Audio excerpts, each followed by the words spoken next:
Break के बाद आपका स्वागत है। आप देख रहे हैं हमारा खास बुलेटिन गंगा सवेरा और अब बात उत्तराखंड की खबरों की।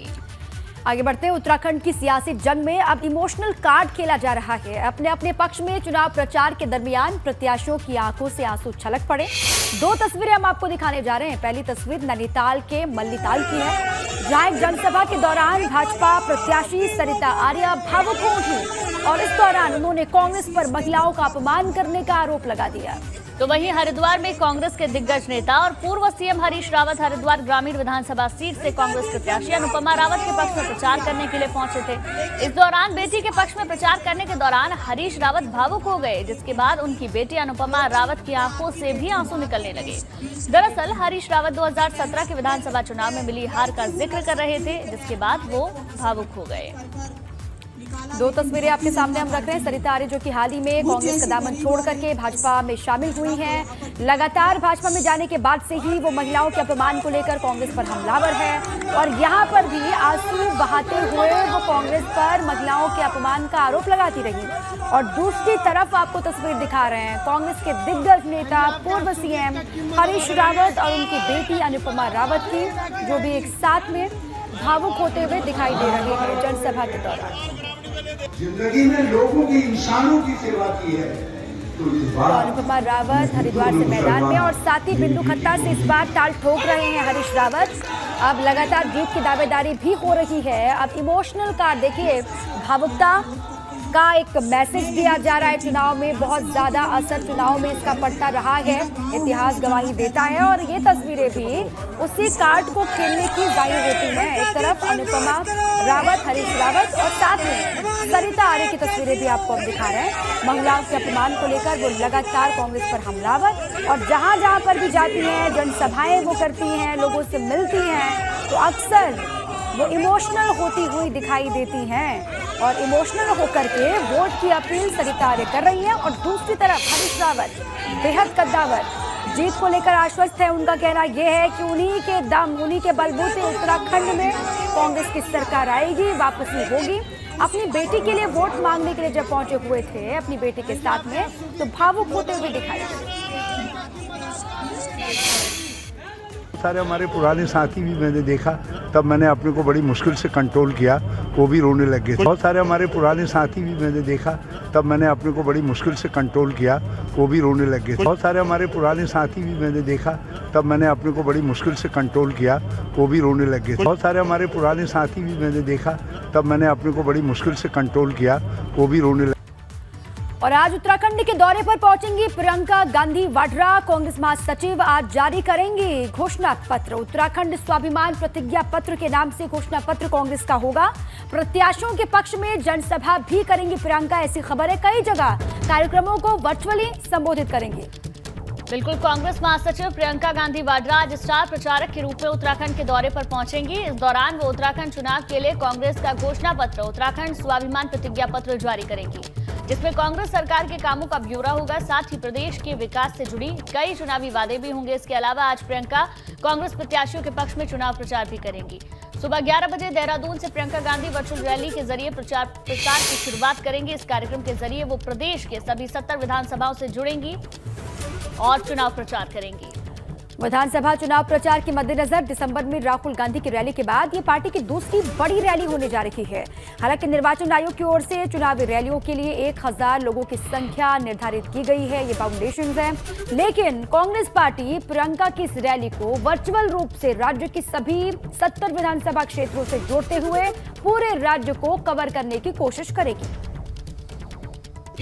हम बड़े उत्साहित हैं कि प्रियंका जी उपहारों का एक बंच लेकर उत्तराखंड पहुंच रही हैं और हमारी घोषणा पत्र में जो जो बिंदु होने चाहिए उनको यहां पर वो उनके हाथों से इनॉग्रेट करेंगे।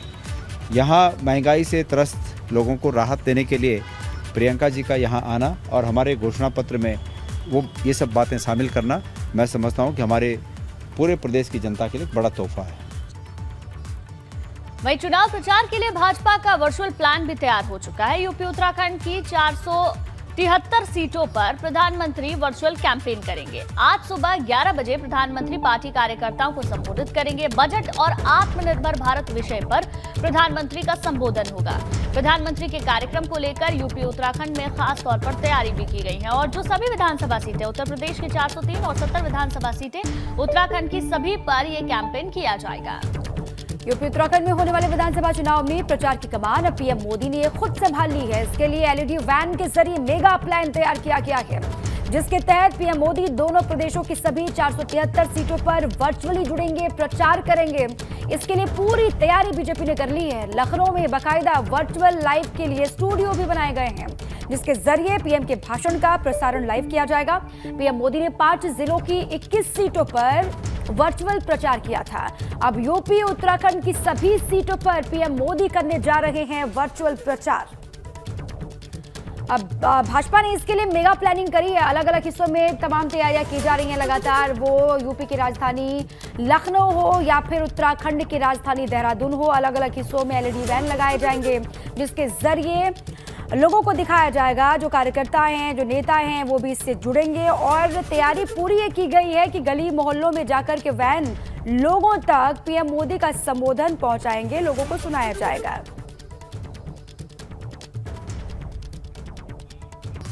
वहीं सीएम पुष्कर सिंह धामी आज रुड़की के दौरे पर रहने वाले हैं। भाजपा प्रत्याशी प्रदीप बत्रा के लिए चुनाव प्रचार करेंगे। सुबह प्रधानमंत्री के कार्यक्रम के बाद देहरादून से रुड़की के लिए प्रधानमंत्री रवाना हो जाएंगे। रुड़की में जनसभा को भी संबोधित करेंगे सीएम धामी। दोपहर करीब 3 बजे सीएम धामी पहुंचेंगे रुड़की। ये बड़ी खबर है। अलग अलग हिस्सों में जाकर के लगातार चुनाव प्रचार कर रहे हैं। वक्त बहुत कम है, इसलिए चुनौती बहुत बड़ी है। अलग अलग हिस्सों में जाकर जनसंपर्क कर रहे हैं। डोर टू डोर कैंपेनिंग की तस्वीरें भी लगातार आ रही हैं। जनसभा को संबोधित करने वाले हैं सीएम धामी रुड़की में। दोपहर 3 बजे का वक्त बताया जा रहा है जब रुड़की पहुंचेंगे। उसके बाद सिलसिलेवार तरीके से जितने भी कार्यक्रम है वो आगे बढ़ेंगे। ये बड़ी खबर है उत्तराखंड की सियासी, क्योंकि चुनाव पहले फेज में 14 फरवरी को होने हैं। इसीलिए भी लगातार ये कोशिश हो रही है कि कम वक्त में अधिक से अधिक लोगों को साधा जाए।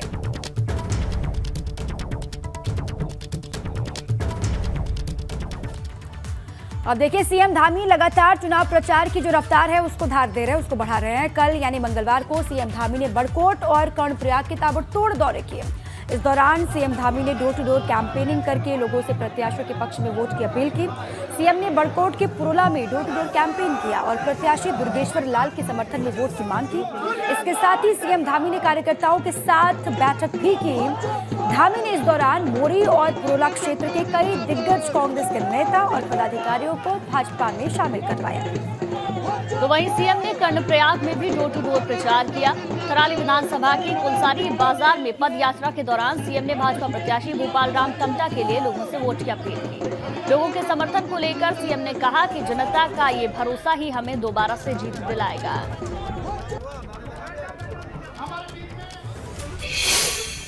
प्रदेश के अंदर एक पूरा सभी का वातावरण इस प्रकार का बन गया है। सभी जगह जोश है, उत्साह है और लोग 14 फरवरी का इंतज़ार कर रहे हैं, बड़ी उत्सुकता से इंतज़ार कर रहे हैं। यहाँ पर भी बहुत लोगों के अंदर एक उत्सुकता है कि 14 फरवरी आएगी और सब भारी मतदान करेंगे। मैं आश्वस्त हूँ कि थराली विधानसभा समेत पूरे उत्तराखंड के अंदर हम भारी बहुमत से जीतेंगे। केवल भाजपा ही नहीं बल्कि कांग्रेस के दिग्गज नेता भी चुनाव प्रचार की रफ्तार बढ़ा चुके हैं। मंगलवार को अल्मोड़ा की जागेश्वर सीट से कांग्रेस प्रत्याशी गोविंद सिंह कुंजवाल को चुनाव प्रचार करते हुए देखा गया। 75 साल के गोविंद सिंह कुंजवाल पूरे जोश के साथ अपने इलाके में चुनाव प्रचार में जुटे हुए हैं। उनका कहना है उम्र भले ही बढ़ गई है, लेकिन जीत के प्रति जुनून और पार्टी के प्रति जोश अभी भी भरपूर है। तो वहीं दूसरी तरफ प्रदेश में नेता प्रतिपक्ष प्रीतम सिंह चुनाव प्रचार के लिए रुड़की पहुंचे थे। यहाँ प्रीतम सिंह ने पार्टी प्रत्याशी यशपाल राणा के लिए डोर टू डोर कैंपेन करके लोगों से वोट की अपील की। साथ ही भाजपा सरकार पर जमकर निशाना भी साधा। प्रीतम सिंह ने कहा कि पिछले 5 सालों में प्रदेश में विकास का एक भी काम नहीं हुआ। तरीके से लोगों का हजूम उमड़ करके आया है। ये संकेत है इस बात का कि रुड़की के लोगों ने 2022 के इस चुनाव में बदलाव का मन बना लिया है, राणा जी को जिताने का मन बना लिया है। आपने कहा कि कुछ लोग नहीं आए, देखिए लोकतंत्र की यही खूबसूरती है। जब टिकट वितरण होता है तो बहुत सारे साथी टिकट मांगते हैं, लेकिन सबको टिकट दे पाना संभव नहीं है। एक टिकट एक को मिलता है। यशपाल राणा जी को टिकट मिला है। चुनाव में मिथक और टोटके भी बहुत देखने को मिलते हैं। जीत को लेकर प्रत्याशी अक्सर कई तरह के मिथकों को करते हुए दिखाई देते हैं, लेकिन इस बार उत्तराखंड के शिक्षा मंत्री अरविंद पांडे मिथक को तोड़ते हुए दिखाई दिए और पूरे जोश से चुनावी तैयारियों में जुटे हुए हैं। दरअसल उत्तराखंड में ये मिथक बहुत प्रचलित है कि जो भी नेता प्रदेश में शिक्षा मंत्री बनता है वो फिर दोबारा जीत हासिल नहीं कर पाता। उत्तराखंड गठन के बाद अब तक 4 बार विधानसभा के चुनाव हो चुके हैं और इस बार प्रदेश के शिक्षा मंत्री हैं अरविंद पांडे। भाजपा ने 2022 के लिए उन्हें गरतपुर सीट से दोबारा मैदान में उतारा है। अरविंद पांडे का मिथक को लेकर कहना है कि इस बार वो इसे तोड़कर ही रहेंगे। राज्य का एक मिथक रहा है कि शिक्षा मंत्री जब भी चुनाव लड़े तो जीते नहीं है, कहीं डर तो नहीं रहे। बिल्कुल बिल्कुल। देखो, आप मुझे देख के बता सकते हो कि डर है या नहीं है।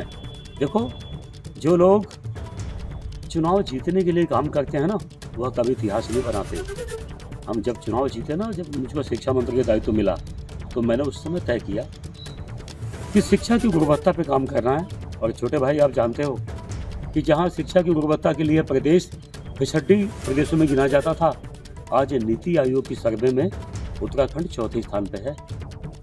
चलिए आगे बढ़ते हैं। बड़ी खबर आपको देते हैं। SC/ST आरक्षण से जुड़ी बड़ी खबर आ रही है। यूपी में आरक्षण को लेकर बड़े दावे के चक्कर में भाजपा है। बजट सत्र के दौरान SC/ST संशोधन बिल कर सकती है पेश। ये कहा जा रहा है SC/ST आरक्षण कानून को लेकर केंद्र सरकार का बड़ा प्लान है। लोकसभा में पेश हो सकता है SC/ST संशोधन बिल और केंद्र सरकार कई जातियों को कर सकती है SC में शामिल, ऐसी जानकारी मिल रही है। संसद के बजट सत्र के लिए यूपी में अनुसूचित जनजातियों की सूची में संशोधन के लिए 15 नए विधेयकों को सूचीबद्ध किया गया है, जिसके लिए SC/ST एक्ट संशोधन विधेयक में सरकार ने अनुसूचित जाति सूची से एक जाति को हटाने और ST सूची में शामिल करने की मंशा है। सरकार ने चुनाव आयोग से विधेयक पेश करने की अनुमति मांगी है, क्योंकि यूपी में 8 जनवरी से आदर्श आचार संहिता लागू होगी और अगर ऐसा हो जाता है तो ऐसे में चुनावों पर इसका खासा असर पड़ेगा अगर इस बिल को पेश कर दिया जाता है। जानकारी के लिए बता दें कि यूपी की SC सूची में 72 और ST सूची में 6 जातियां इस वक्त शामिल हैं। किसी जाति को SC से ST सूची में ले जाने से लाभार्थियों को शिक्षा और सरकारी नौकरियों में बेहतर आरक्षण प्राप्त करने में मदद मिल सकती है, क्योंकि ST के बीच कंपटीशन कम दिखाई देता है। और चलिए अब खबरों में आगे बढ़ते हैं। बेशक कांग्रेस इस बार यूपी चुनाव में सपा के साथ गठबंधन में नहीं है, लेकिन सपा के प्रति उसका रुझान कम नहीं हुआ है। ये हम नहीं कह रहे, बल्कि कांग्रेस के ऐलान से जाहिर हो रहा है। कांग्रेस ने अखिलेश यादव की करहल सीट और शिवपाल यादव की जसवंत नगर सीट से प्रत्याशी न उतारने का ऐलान कर दिया है। करहल सीट पर जिस प्रत्याशी को उतारा था, उसे नामांकन कराने से मना करके कांग्रेस ने अखिलेश को सुरक्षा कवच दे दिया है। देखिए रिपोर्ट।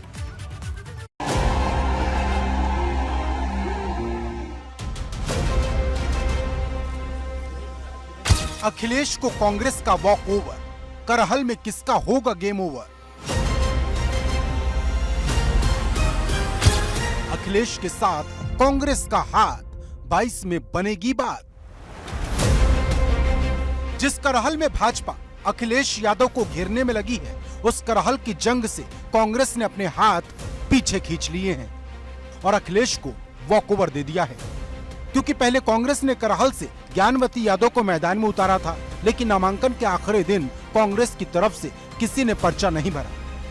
और अब सवाल इस बात का है कि क्या कांग्रेस समाजवादी पार्टी के साथ गठबंधन में न होते हुए भी गठबंधन में शामिल है, या फिर ये उस हवाई मुलाकात का असर है जो अखिलेश यादव और प्रियंका गांधी के बीच आसमान में हुई थी।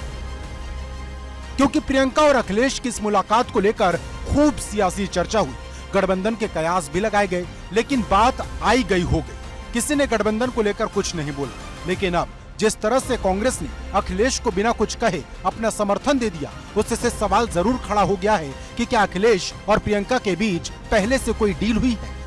हालांकि करहल में अखिलेश यादव अपनी जीत को लेकर एकदम आश्वस्त नजर आते हैं। वो कह चुके हैं कि उनके सामने जो आएगा वो हार जाएगा। कोई भी भारतीय जनता पार्टी का प्रत्याशी आएगा वो ऐतिहासिक वोटों से हार के जाएगा।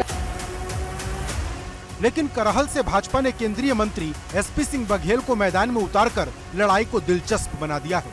बघेल कभी समाजवादी पार्टी के संरक्षक मुलायम सिंह यादव की सुरक्षा टीम में थे और समाजवादी पार्टी के टिकट पर ही चुनाव भी जीते, लेकिन अब वो भाजपा में हैं। और जिन मुलायम सिंह यादव से उन्होंने राजनीति के दांवपेच सीखे, अब उन्हीं दांवपेच को उन्हीं के बेटे पर आजमा रहे हैं।